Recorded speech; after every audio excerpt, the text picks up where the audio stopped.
वालों की। एक कार्यक्रम में सीएम योगी ने सेक्युलरिज्म शब्द को भारत के लिए बड़ा खतरा बताया है। उन्होंने कहा कि शुद्ध मन से हमें इस पर सोचना होगा, इससे ऊपर उठकर सार्थक प्रयास करने होंगे।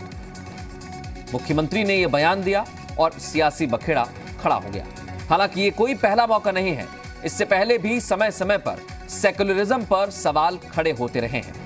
इस बार जब सीएम योगी ने इसका जिक्र किया तो सवाल उठाए एआईएमआईएम के अध्यक्ष असदुद्दीन ओवैसी ने, और इसे देश के फाउंडिंग मेंबर्स का अपमान बताते हैं।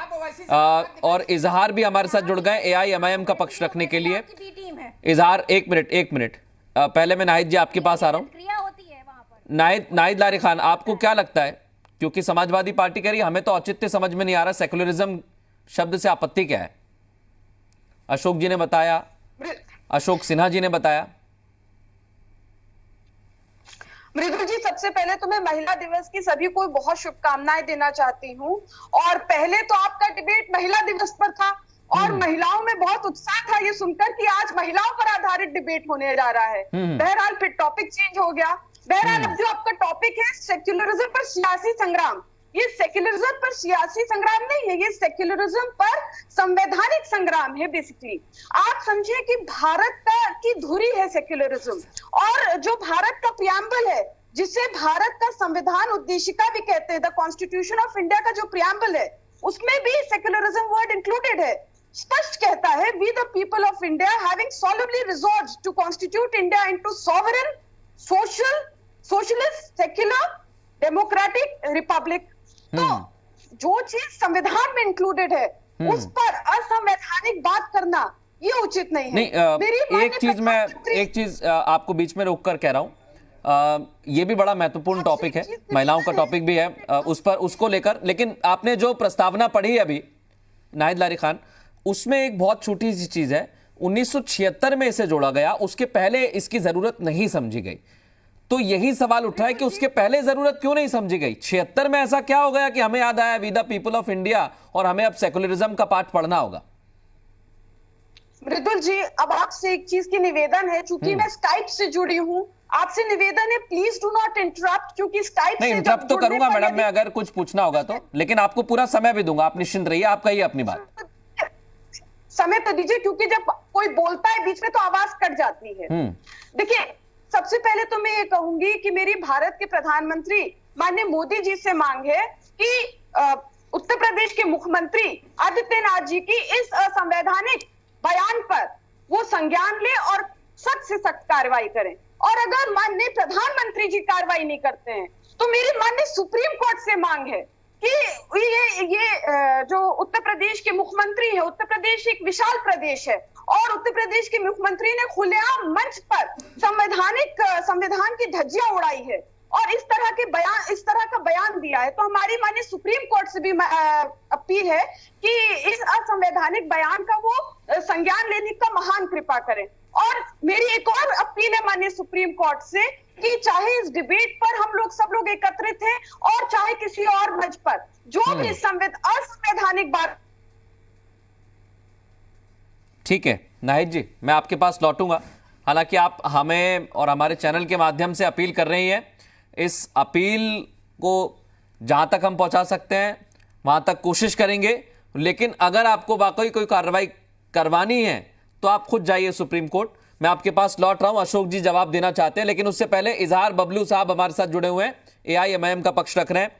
इजहार बबलू साहब, असदुद्दीन ओवैसी कह रहे हैं कि ये संवैधानिक जो ढांचा गढ़ा गया है इस देश का, संविधान में जिस शब्द का उल्लेख किया गया है, उसका मुख्यमंत्री ने जिस तरीके से बयान दिया उसकी तौहीन की है मुख्यमंत्री के पद की। ऐसा क्यों लगता है? क्योंकि मुख्यमंत्री कह रहे हैं कि जरूरत नहीं है, भारत को खतरा है इससे। सर देखिए, बैरिस्टर असदुद्दीन ओवैसी साहब ने जो कहा है बिल्कुल सही है, क्योंकि मुख्यमंत्री आदित्य योगी नाथ जी ने जो बयान दिया है उसकी घोर निंदा की जाती है। बिल्कुल सही कहा बैरिस्टर असदुद्दीन ओवैसी साहब ने, और ये मैं भी समझता हूँ कि इस तरीके का बयान ठीक नहीं है। लेकिन भारतीय जनता पार्टी ने ये कहा, चौधरी इजहार बबलू, कि असदुद्दीन ओवैसी के छोटे भाई कहते हैं 15 मिनट के लिए पुलिस हटा लो, तो तब कहाँ गया था संविधान? तब आपको याद नहीं आए सेकुलरिज्म की? सर आप देखिए, जो बयान उन्होंने दिया था उसके लिए कार्रवाई कोर्ट में चली है। कानून सबके लिए बराबर है। कोई भी जिस तरीके का बयान देगा उसके लिए कोर्ट में कार्रवाई चल रही है। कार्रवाई सही है, की गई है कोर्ट में, तो उसके लिए तो ये सवाल बार बार किया जाना मैं समझता हूँ ठीक नहीं है। कोई भी जिस तरीके का बयान देगा तो बाकी कोर्ट अदालत हमारे लिए है, कोर्ट अदालत में कार्रवाई की जाएगी। ठीक है, कोर्ट और अदालत का जिक्र हो रहा है, नाहिद खान जी ने भी किया। एक छोटा सा हम ब्रेक यहां पर ले रहे हैं, ब्रेक के बाद तुरंत हाजिर होंगे और सवाल पूछेंगे, क्योंकि एक ऐसा ही केस सामने आया था और उस केस को लेकर बड़ा फैसला सुनाया गया था। कोर्ट ने एक फैसला सुनाया था। वो फैसला क्या है वो भी हम आपको ब्रेक के बाद बताएंगे। आप कहीं मत जाइए, जल्द हाजिर होंगे। ब्रेक के बाद आपका स्वागत है। सीधे खास मेहमानों का रुख करेंगे। सबसे पहले मैं इजहार बबलू साहब आपके पास आ रहा हूं। कोर्ट का आपने जिक्र किया, हालांकि 1998 में भी इस बात को लेकर सवाल उठे थे जब वाजपेयी सरकार में कमेटी बनाई गई थी। उस दौरान भी जब लालकृष्ण आडवाणी जिक्र करते हैं केशवानंद भारती केस का, तो कोर्ट ने उस केस में केशवानंद भारती की जो अर्जी थी उस पर सुनवाई करते हुए उनकी जीत हुई थी और उन्होंने कहा था कि कोर्ट सबसे ऊपर होती है। तो क्या आपको लगता है कि सेकुलरिज्म शब्द को लेकर जो बातें कही जा रही हैं और आपका कहना है कि कार्रवाई होनी चाहिए, तो आप भी केस करने की तैयारी में हैं?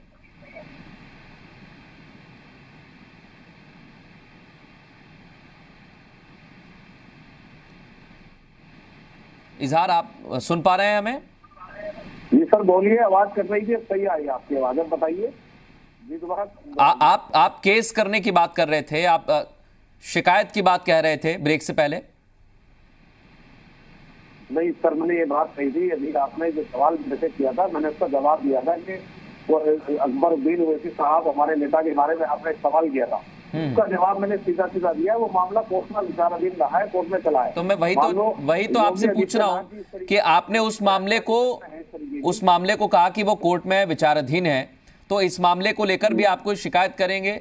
आप कोर्ट का दरवाजा खटखटाएंगे? आपको इतना बुरा लग रहा है तो? वही मैंने पूछा। नहीं, बिल्कुल होना चाहिए। इसमें जो है प्रशासन अपना कार्रवाई करेगी और तमाम लोग इस चीज को देख रहे हैं, पूरा देश देख रहा है। तो जो इस तरीके का अगर बयानबाजी गलत होगी तो... नहीं, प्रियंका जी हमारे साथ हैं, कांग्रेस पार्टी का पक्ष रख रही हैं। उनका कहना है आपका और भारतीय जनता पार्टी का मोटिव ही एक है, इसलिए आप इस तरह की बयानबाजी दोनों करते हैं। ऐसा है, देखिए कांग्रेस का तो ये सीधा सीधा मामला है। कांग्रेस की जमीन खिसकती नजर आ रही, कांग्रेस को दिख रही है। उत्तर प्रदेश ही नहीं, पूरे हिंदुस्तान के अंदर बैरिस्टर असदुद्दीन। अरे तो आपकी कौन सी जमीन बनी हुई है, यही बता दीजिए, आपकी कहाँ की जमीन है? के तौर पर अपनी एक जमीन बनाने की तैयारी कर रहे हैं। नई पार्टी उभरती हुई बैरिस्टर असदुद्दीन। अरे चलिए, हम जमीन बनाने की तैयारी, आप क्या कर रहे हैं? ये लोग तो इस तरीके की बात कहेंगे। आप क्या कर रहे हैं? इनका वजूद खत्म हो चुका है पूरे देश के अंदर।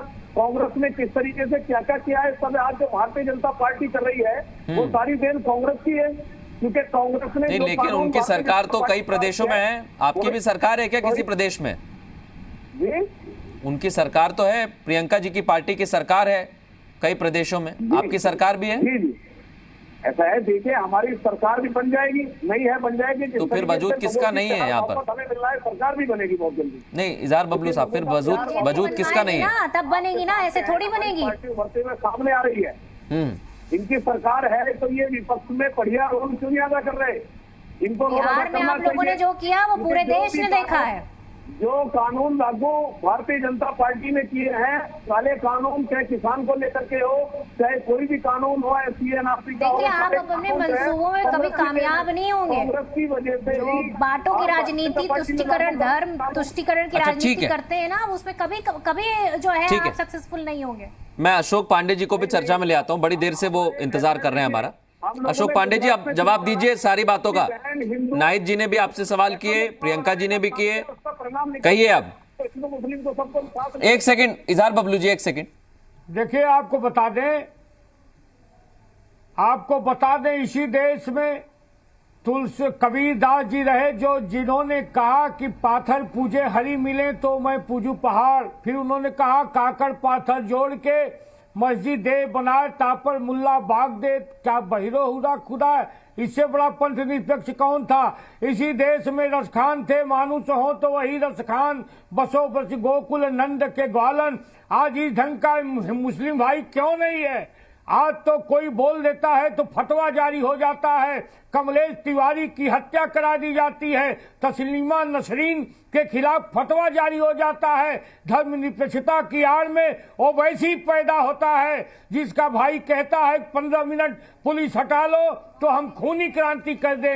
तो दुर्भाग्यजनक है। आप हटाइए ना, अगर आपको इस शब्द से इतनी दिक्कत है तो हटा दीजिए अशोक जी। मॉब लिंचिंग पे भी तो बोलिए, ये शब्द की इजाद ही आपके कार्यकाल में हुई है, इससे पहले तो मॉब लिंचिंग सुनी नहीं जाती थी। इसे अस्वीकार किया है, जनता ने इसे अस्वीकार किया है। सर जनता ने खोज रही है, आपको लगा कि सर नोट बंद करने चाहिए, उसकी कोई जरूरत नहीं है, उससे बड़ी सारी दिक्कतें हो रही हैं, आपने फैसला लिया। अब अगर ऐसी आवाज आपके अंदर से ही उठ रही है कि सेक्युलरिज्म शब्द हटना चाहिए तो हटा दीजिए ना सर, पंथ निरपेक्ष ले आइए पहले जैसे। शब्द की आड़ में कहा गया इस देश के सारे बड़े संसाधनों पर अल्पसंख्यकों का हक है। जनता परेशान है, इसी देश में पार्टी ने गिनती कराने का खूब प्रयास हुआ, पार्टी भूल गई है। ये लोग सेकुलरिज्म की आड़ में एक परिवार का शासन चला रहे हैं। एक मिनट इजहार बबलू साहब, सेकुलरिज्म की आड़ में भारत तेरे टुकड़े होंगे इंशाअल्लाह कहा जा रहा है। नहीं, इसमें सेकुलरिज्म कहा जाता है हर घर से अफजल निकलेंगे, ये दुर्भाग्यजनक है। सर तो हटाइए ना, आपको रोका किसने? एक सेकंड इजहार बबलू साहब सुनिए मेरी बात, एक एक करके मैं आपके पास आ रहा हूँ, आपका कमेंट लूंगा, इंतजार करिए, एक एक करके कहिए। नाहिद लारी खान जी एक सेकंड बस, प्रियंका जी कंप्लीट कर लें फिर मैं आपका रुख कर रहा हूँ। कहिए प्रियंका जी अपनी बात, नाहिद जी भी कुछ कहना चाह रही हैं। देखिए मैं सिर्फ इतना कह रही हूँ कि जो अशोक जी कह रहे हैं, जो बबलू जी कह रहे हैं, वो एक ही सिक्के के दो पहलू हैं। ये क्रिया की प्रतिक्रिया देते हैं, एक अपने वक्तव्य में धर्मनिरपेक्ष को जो है अलग तरीके से खराब बता रहा है, दूसरा अपने वक्तव्य में धर्मनिरपेक्ष को अलग तरीके से बता रहा है। और ये इनकी राजनीति ही धर्म की तुष्टीकरण से चलती है। अपनी राजनीति की दुकान चलाने के लिए ये समस्त देशवासियों का जो विकास होता है उसको ये बाधित करते हैं। आप बताइए कि जितनी अगर सद्भावना और भाईचारा बना रहेगा तो इनकी दुकानें कैसे चलेंगी, ये बता दीजिए। अगर इनकी दुकानें चलनी है तो ये भाईचारा खत्म करेंगे ही करेंगे। एक सेकंड सर मुद्दे लाएंगे, सब बोलेंगे तो कैसे काम चलेगा? मैं बराबर आपको समय दे रहा हूँ, अपनी बारी पर बोलिए। ये मुद्दों की भटकाने की राजनीति है। पेट्रोल पर बात नहीं करते हैं, डीजल पर बात नहीं करते हैं, गैस के बढ़े हुए दामों पर बात नहीं करते हैं, ये लोग नौकरियों पे बात नहीं करते हैं। इसी तरह के मुद्दे लेकर आते हैं और जनता को भटकाते हैं। ठीक प्रियंका जी, आवाज उठा रहे हैं जनता की। नहीं उठाइए ना सर, आपसे मना थोड़ी किया है किसी ने, आप उठाइए बिल्कुल, मैं आपको मौका दे रहा हूँ। महिला सुरक्षा कितनी कर पा रहे हैं ये? एक सेकंड प्रियंका जी, नाहिद जी बड़ी देर से इंतजार कर रहे हैं। प्रयागराज में एक बच्ची जो उसका हॉस्पिटल में इलाज नहीं हो पाता है, उसको हॉस्पिटल से उसका पेट जो है सीजर पेट उसको बाहर फेंक दिया जाता है, तो यही है रामराज। यही तो सवाल है कि अगर राम की बात की जा रही है और कहा जा रहा है कि पूर्वज हमारे सभी के एक हैं, तो फिर रामराज की भी बात होगी। हालांकि मैं इस पर कमेंट लूंगा, नाहिद जी बोल दें, उसके बाद मैं अशोक सिन्हा जी आपके पास आ रहा हूँ। कहिए नाहिद लारी खान जी, क्या कह रहे हैं आप?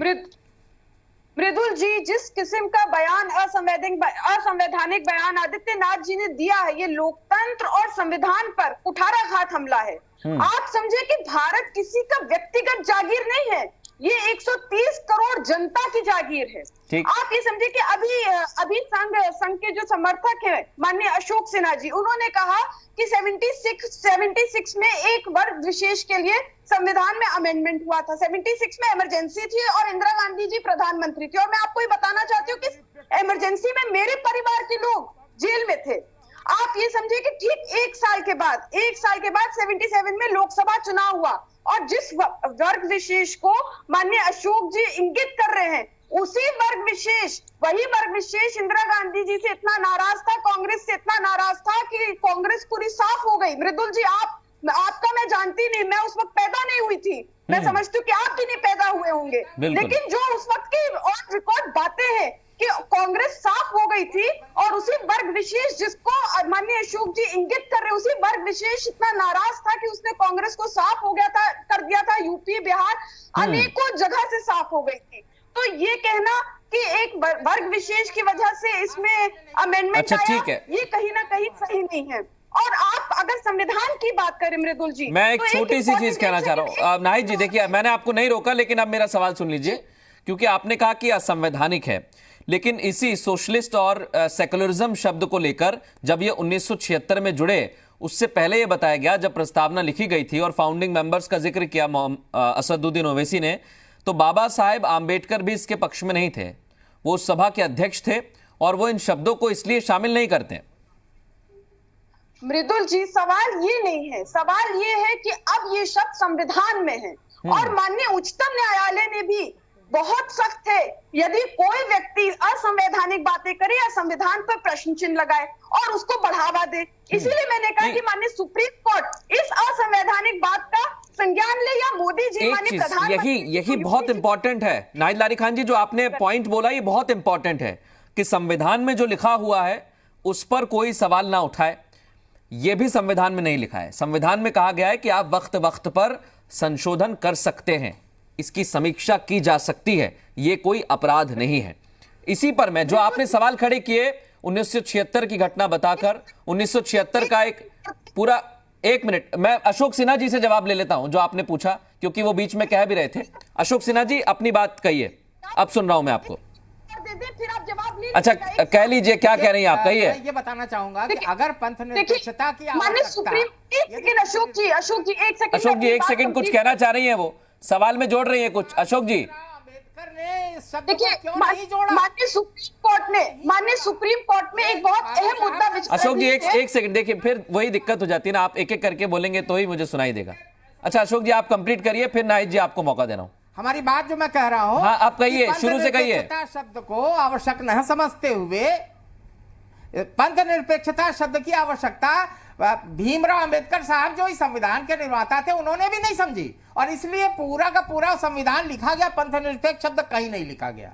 यह विशेष परिस्थिति में इसको जोड़ा गया है, नंबर एक। नंबर दो, जो आज का बहस का मूल मुद्दा है कि मुख्यमंत्री ने दो बातें कही हैं। एक बातें उन्होंने ये कही है कि भारतवर्ष में रहने वाले प्रत्येक व्यक्ति के पूर्वज हिंदू थे, यानी इस देश का इतिहास उनका है, सभी का है, किसी एक वर्ग का नहीं है। इस देश के पूर्वज एक के नहीं, सबके हैं।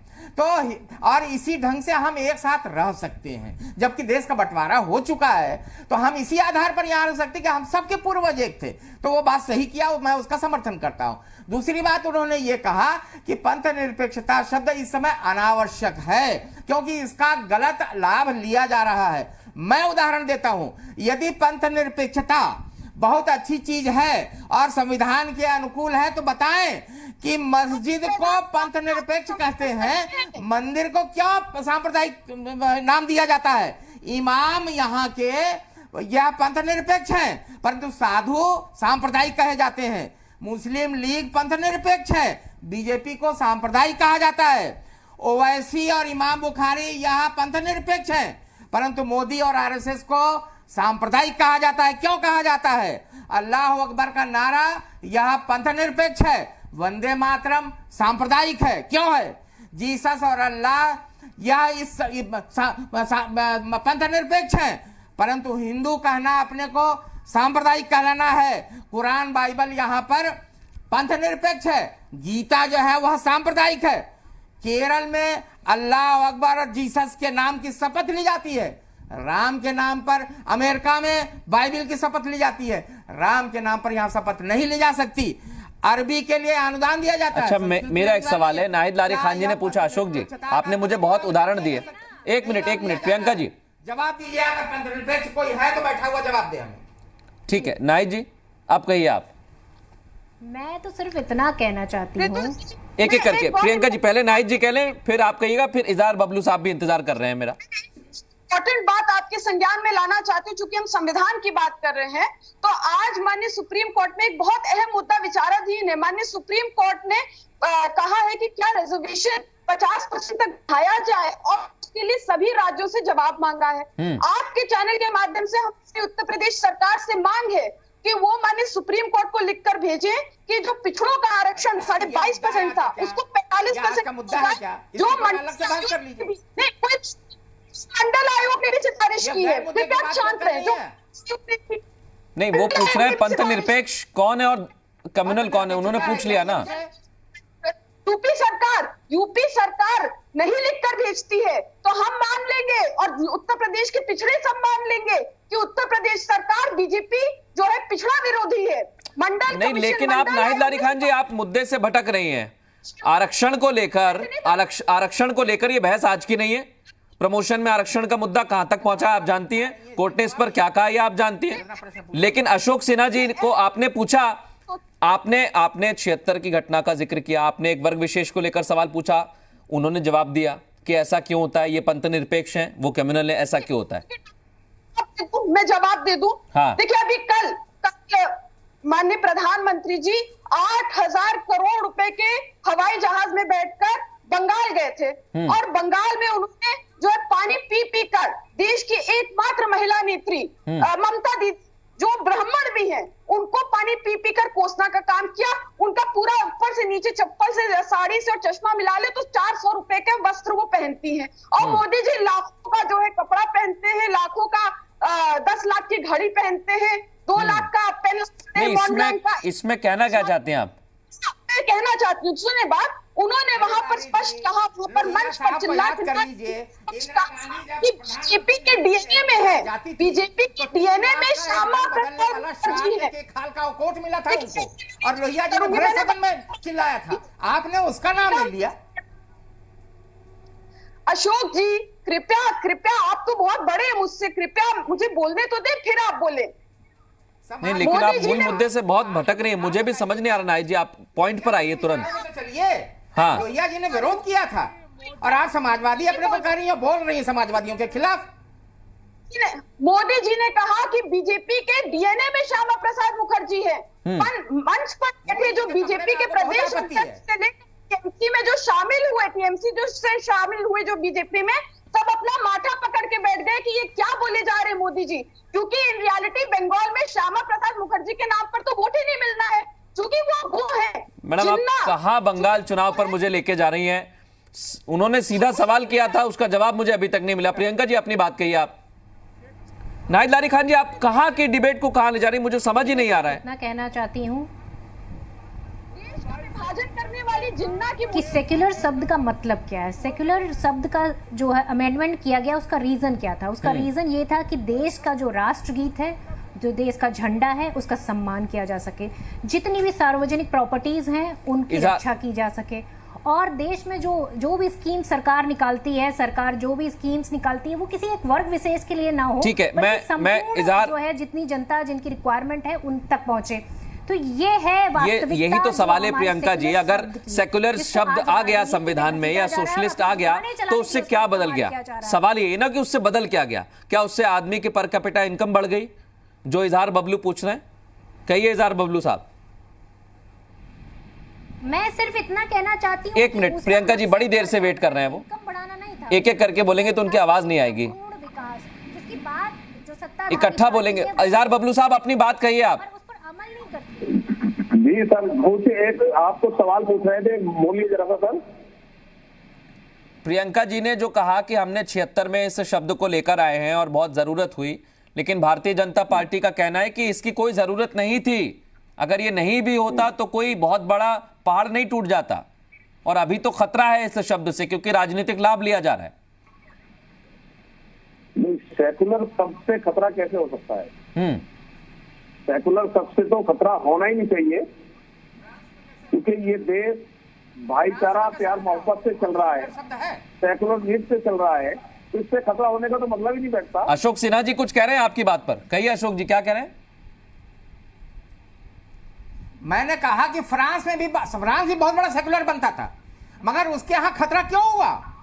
और जितने भी राष्ट्र हैं जो मुस्लिम बहुल 56 राष्ट्र हैं, इनके यहाँ अल्पसंख्यकों को क्यों नहीं सेकुलरिज्म के नाम पर सुविधा दी जाती है? पाकिस्तान में क्यों नहीं हिंदुओं के सुरक्षा दी जाती है? सेकुलरिज्म शब्द, सेकुलर केवल हिंदू है, बाकी सब ढकोसला है। जहां जहां हिंदू है, जब तक हिंदू बहुसंख्यक है वहां सेकुलरिज्म है, और जहां नहीं है हिंदू, कश्मीर में वही बात कर रहे हैं कि सेकुलरिज्म के फायदे आप बता रहे हैं। नहीं था। अशोक जी, आप सेकुलरिज्म के ही फायदे गिनवा रहे हैं इतनी देर से, और आप यही तथ्य प्रस्तुत कर रहे हैं कि सेक्युलरिज्म होने की वजह से भारत आज इतना जी आगे नहीं, है। सेक्युलरिज्म और सभी भारत अनादिकाल से सेकुलर है।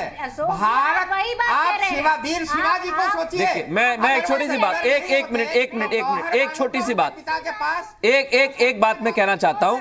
एक बात बहुत छोटी है। प्रियंका जी, अशोक सिन्हा जी, अशोक पांडे जी, अशोक सिन्हा जी कहना चाहते हैं कि भारत जो है वो अनादिकाल से ही सेक्युलर रहा है, यानी पंथ निरपेक्ष रहा है। इस शब्द की हमें कोई जरूरत नहीं है।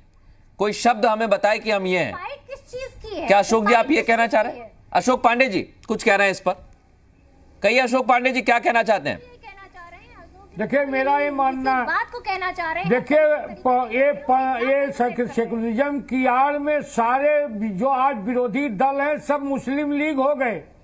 राम भक्तों के लहू से सरयू की धरती को लाल कर देना सेकुलरिज्म है। सारी सरकारी नौकरियों में मुसलमानों का पहला हक है कहना एक भारत के प्रधानमंत्री नहीं, देखिए ये सब पर लागू होता है। अगर आप सबका साथ, सबका विकास चाहते हैं तो करिए। नाइट जी, मैं आपके पास आता, लेकिन मेरे पास समय नहीं है। बहुत शुक्रिया आप सभी मेहमानों का इस खास चर्चा में शामिल होने के लिए। एक छोटा सा ब्रेक हम यहां पर ले रहे हैं। ब्रेक के बाद भी तमाम बड़ी और अहम खबरें जारी रहेंगी।